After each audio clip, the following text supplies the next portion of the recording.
السلام علیکم ورحمۃ اللہ وبرکاتہ۔ بسم اللہ الرحمن الرحیم، نحمده ونصلی علی رسوله الکریم، اما بعد۔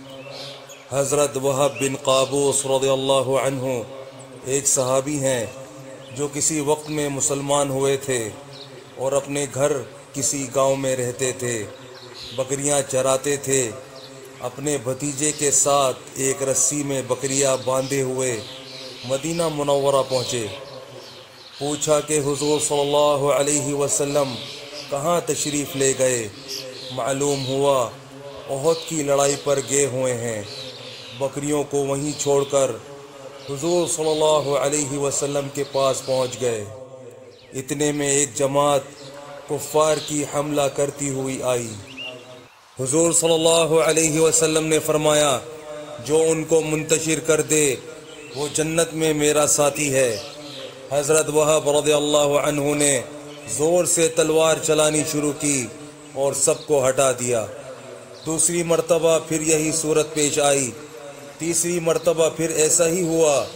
حضور صلی اللہ علیہ وسلم نے ان کو جنت کی خوشخبری دی۔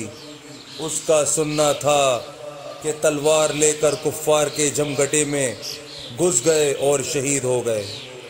حضرت سعد بن ابی وقاص رضی اللہ عنہ کہتے ہیں کہ میں نے وہب رضی اللہ عنہ جیسی دلیری اور بہادری کسی کی بھی کسی لڑائی میں نہیں دیکھی، اور شہید ہونے کے بعد حضور صلی اللہ علیہ وسلم کو میں نے دیکھا کہ وہب کے سرہانے کھڑے تھے اور ارشاد فرماتے تھے کہ اللہ تم سے راضی ہو اور میں تم سے راضی ہوں۔ اس کے بعد حضور صلی اللہ علیہ وسلم نے خود اپنے دست مبارک سے دفن فرمایا۔ باوجہ اس لڑائی میں حضور صلی اللہ علیہ وسلم خود بھی زخمی تھے۔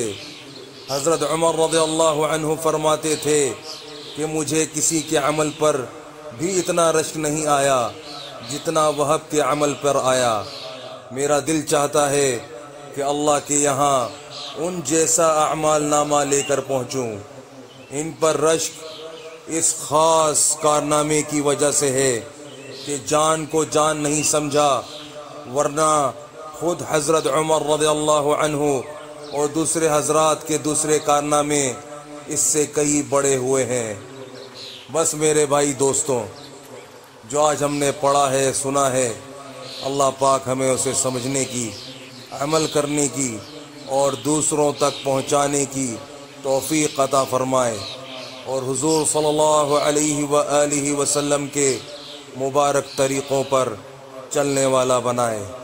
السلام علیکم ورحمۃ اللہ وبرکاتہ۔